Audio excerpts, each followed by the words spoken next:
morning. It's 11 o'clock on the 10th of February. My name is Michael Criffield, and I've been mining this is my 6th year. I'm very fortunate to belong to a club that has a lot of leases, so I don't have to worry about trying to find a place to lease for mining or prospecting. And I've been working the same area for the last since I've started mining. Now, I'm going to turn this around. What I do is I work by myself solely. I'm on the Klamath River, Northern California. Absolutely gorgeous up here. It's winter time, but you wouldn't know it because of the temperature and the river level, especially now.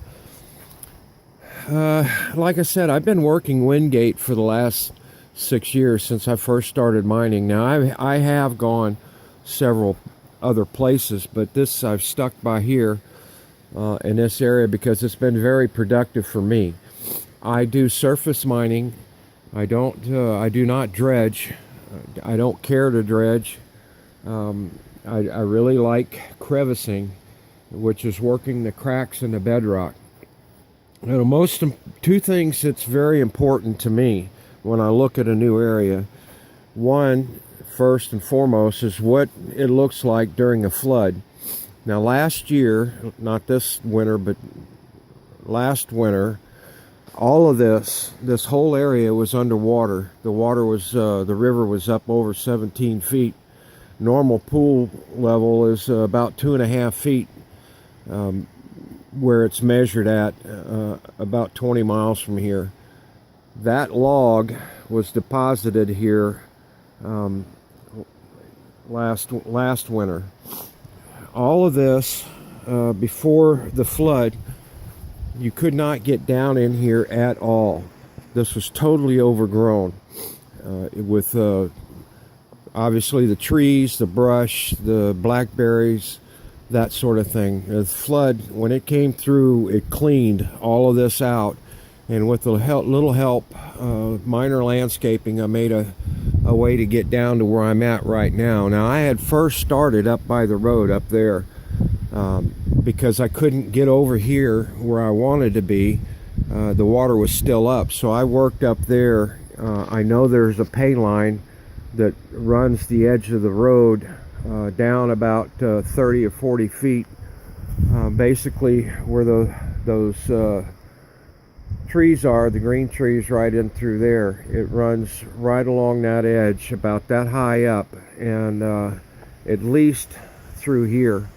Now, I did fairly well, but like I said, my main goal was getting over here, because during the flood, what attracted me was this right here. Now, the river was screaming through here, this right through here. Now, that you hear over there is Wingate Creek, so that tells you exactly where I'm at, if you know this area at all. But I was watching this, and it just amazed me how the water made a whirlpool. The river made a whirlpool in here, and I wanted to dig it. But when I got over here, after the water went down, it really didn't excite me that much, because it's constantly, every year, it gets, more and more turmoil in here or whatever. I don't know. There may be some good gold down in there. If it is, it'd be over in that corner. But all of this in here, where I'm working now, was just totally covered with boulders. Like this, these big rocks, and even bigger. Like I said, I love the crevice. That's working the cracks in the bedrock. And the other most important thing that I look at is the moss. I personally believe that this is the most overlooked clue for mining, crevice mining, is the moss. It takes 40 to 50 years for the moss to get established. So if the moss is growing in the cracks and on the bedrock, then that tells you immediately it hasn't been disturbed for that length of time at least. The other thing I look for are these guys. I really like seeing the river rock that's jammed in there. That tells me that they, at least some heavies are dropping in these cracks. You know, you have to understand about low pressure areas, what the water does, the hydraulics in it, that kind of thing. Also, which I will go into at a later date, if interested. Anyway, when I first came over here, that's what I looked at. Was all of this was just full of moss. Now this was totally blocked off with boulders. All of this in here, all of these, I have moved by hand with the help of a winch by myself. And all of this, like I said, was totally blocked off with big boulders and rocks, that sort of thing. So I noticed the moss growing up even on the dirt, so I figured I'd try it just to see what was here. Now I've worked this. I'm not done by any stretch of the imagination, but I have busted out this side a little bit so I could work down in this trough. This crack that's in the bedrock here goes all the way to the river from here. So this level, let's call this the first level. There's 5 levels. There's this level, the level that's behind this boulder. There's another level. Behind it, there's another level. Behind it, there's another level. It stair steps down to the river, and then, of course, there's another one like this on the riverside itself. Now, I've been working this since August of last year, and as you can tell, I've done a lot of work, both up top and down.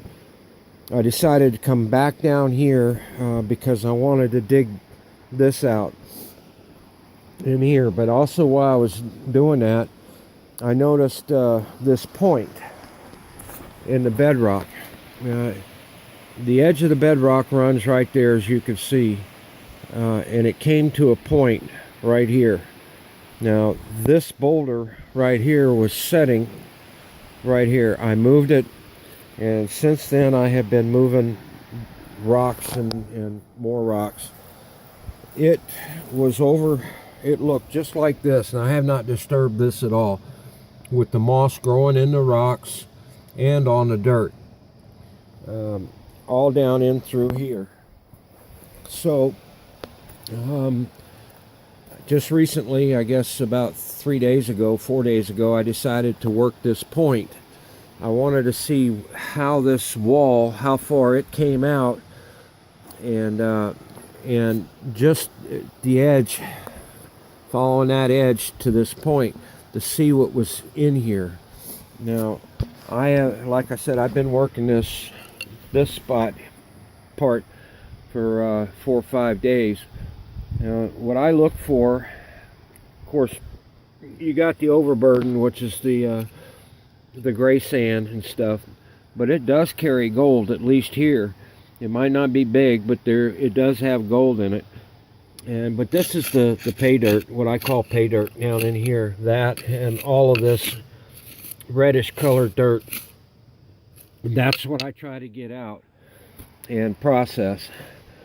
And then run it at the creek with stream sluice. Now I wash everything. I process every little scrap, include, like I said, even the overburden. I wash my rocks. When I do the dirt, I screen it with that, and then dump the gravel in another bucket, and then I wash it with this contraption that I made, or had made. It's 1/4 inch, number 4 screen, and it works extremely well. Now this bucket here is after 6 buckets of material being screen. It doesn't look like much, but if you look, that's some really good rocks material that's down in there. You know, I will run this just like I do the other stuff. So like I said, I run every little thing, process every little thing. I don't get a lot of gold, especially for here. It's good. You know, it's the way to get a lot of gold quick is dredging, which I do not do. But for what I do, this spot has been very, very, very good to me. I don't know how much I've gotten out of here. I don't weigh it. Like I said, I don't sell it. I do it as a hobby, and it's just a lot of fun. I'll be 64 in 2 days, so it keeps me healthy and keeps me busy. So when I do videos, I try to make them instructional, because I had no guidance when I first started this, and it's all been hard knocks to try to figure out what to look for and to be consistent at it. And so when I do a video, normally it's I tell you what to look for, how to process it, etc. But anyway, there you go. That's where I'm working, what I've been doing here at Wingate in Northern California. So till next time, see ya.